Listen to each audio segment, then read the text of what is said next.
Hiya. So in this, the first of my methods musings, I'm going to talk today about how who we are affects how we interpret qualitative data. And I'm going to do that using an example from one of my own research projects, my PhD. Who we are as researchers is really important. Our underlying perspectives, for example, affect how we design and undertake our projects. But who we are as people is just as important. And that's what I'm thinking about today.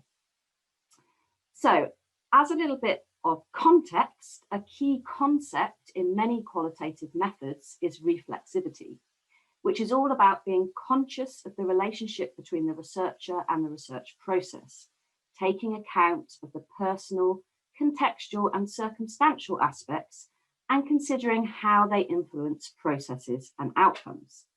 So that includes how we as researchers interact with participants and how we construct our interpretations. Incidentally, reflexivity isn't the same as reflection, but I'm probably going to talk about that in another methods musing at some point.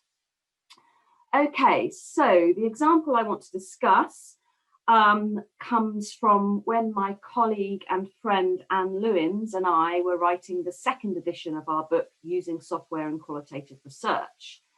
For that, back in 2014, I think, we revisited some of the qualitative data that I'd collected during my PhD.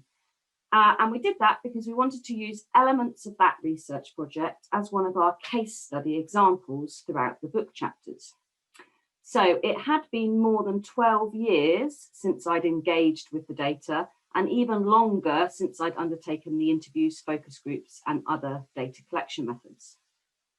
But revisiting the data highlighted to me in a really concrete way how my role as a person, as well as a researcher, affects the way that I read and interpret the data. So a little bit of context. My project for my PhD was about the way young people living in England and the Netherlands learn about sex and relationships from different places in their lives. So through formal school-based sex education, but also informally from the media, from their friends, from family members, and other contexts. So I spoke to young people about their experiences. So let's have a little bit of a look at some of the data.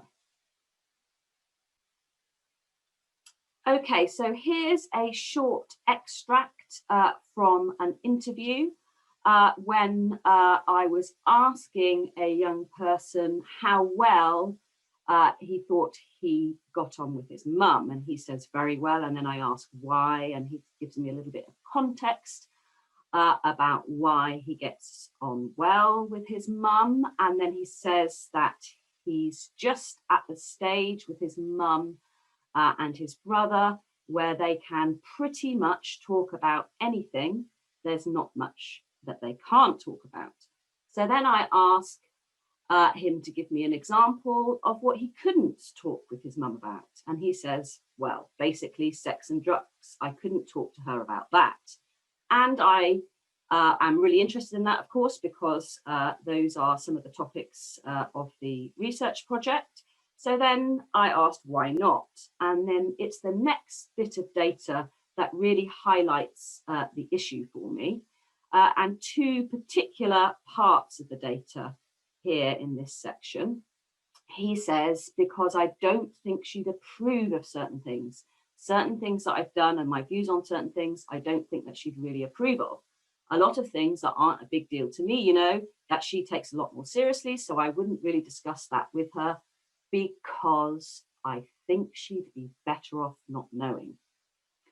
Now, when I analysed this data a long time ago now, actually, I didn't have children. I wasn't a parent.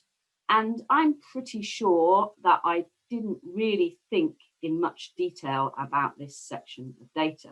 Whereas now, revisiting it all these years later, when I have two children, one is a teenager, the other one is approaching becoming a teenager, I definitely read, especially these two highlighted sections, very differently from how I did when I did the project initially. First of all, I don't think she, the mother, would approve of certain things. There's something there about his perception of the approval, the external approval of his mother on his behavior and thoughts. And secondly, he doesn't want to discuss certain things with her because he thinks she'd be better off not knowing. Now, as a mother, I'm very conflicted about that statement, because part of me is like, well, of course she needs to know everything. And another part of me is like, well, there may well be things that mothers might not always want to know. So this really brought to life for me, rereading this all these years later and thinking about my role as a mother and how that affects the way that I read, think about, and ultimately interpret the data. So I actually had a very personal interest in my PhD topic. Being half Dutch and half English myself meant I was keenly interested in the differences between the two countries. And I used my PhD as a way of thinking about that in a more systematic way. And at the time, I was very aware of the need to take account of my own preconceptions.